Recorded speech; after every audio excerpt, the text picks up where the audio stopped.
that experience made him leave Germany. And he went to London with his new wife, a German lady, a physicist, who was equally scared. And he got to London, he got into the financial business. Ultimately, as somebody reminded me today, also advised Churchill and others in that area before he came over to the United States. In the United States, he was associated with the Wall Street Journal first, really sort of during the war years. Then he started teaching at this very small college called Bennington College. It's almost a finishing school for rich people. But that's the job he could get. In the meantime, he slowly started to think about management. And according to him, management was a very unorganized situation at that point. And he said, you know, somebody has to get serious about this.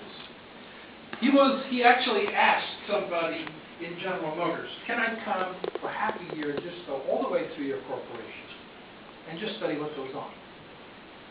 And that led to his first book, The Concept of the Corporation, which is a lot of the foundation of what he's ever done. And he got unprecedented access, and with his Wall Street Journal type skills and his analytical mind, he described this unwieldy beast of General Motors. And he started to say, geez, this has consequences everywhere else. You know, here's the description, now I better actually see how I can solve some of the problems that I catalog. That got him started on a lifetime career of defining management. Okay. To do so, he was a consultant first and a teacher second. He applied for a job at Harvard, and he said, I will teach here, but only if I can consult 50% of the time or more. And don't ask me to write all these silly papers in academic journals, because I won't do that. Harvard said, thank you. The Stern School of Management at Columbia University said, fine, you can come on board.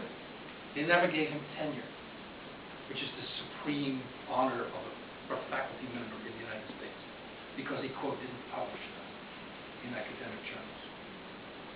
Okay? Speaking of academic culture and innovation. Anyway, he merrily wrote an awful lot of stuff. During this ID, he had foundations of management, but I think the most enduring idea that he formulated was about society. And it was the idea that a functioning society has three healthy sectors. A very vibrant private sector, a small government, and a social sector, a non-profit sector, which fills the whole. He very much believed in volunteerism, you know, the Salvation Army and the Red Cross and all that kind of stuff, because he felt that government couldn't do it and there was not enough private incentive, but there was enough in the human spirit to create that third sector. And I think he is single-handedly responsible for the non-profit sector in the United States, which is about 20% of GDP. That's simple. Through his foundation and other places where I was on the board, we funded organizations, we recognized the Red Cross, the Salvation Army, the Girl Scouts, and everything else. And that kept the momentum going and became a huge part of it. For all of those reasons, he didn't call himself an economist or a business person, he called himself a social ecologist. And that's the way he wanted to be known. Anyway, to speed up the story, after a lifetime career in New York, he was 68, he retired from Stern in the early 80s, and, well, what do I do next? And the university that I'm associated with, somebody there, not me, was clever enough to go up to him and say, come to Claremont. And he said, under one condition. I can teach whatever I want. He said, fine. So he came, and for the first 4 years, he taught Japanese art. Because he had become very fond of Japan, his consulting clients were in Japan, and he had an unparalleled collection of 17th century silk screens. And so for the first 4 years, the university paid him salary. He taught art.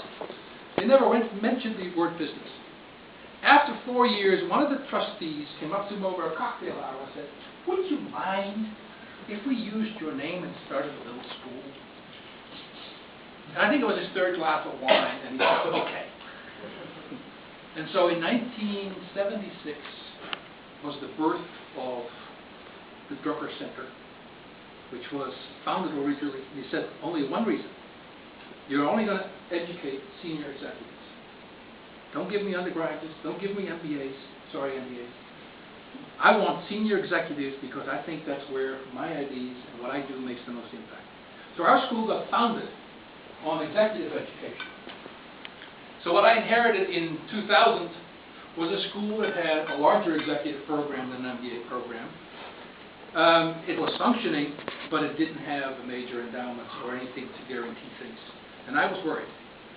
Because Peter Drucker is one of those people where some people say he will have a lifetime worth of reputation, and others say this could be a generational issue. How many universities or undergraduate schools do we know that Drucker has taught? I don't. So the massive job that I had in addition to running the school is really, and the way I approached it, is I got to secure its legacy. I got to take these ideas and put in place mechanisms so that this stuff can go on and can find its way to audiences like you, maybe in different ways. Maybe this should go on YouTube, whatever. Okay?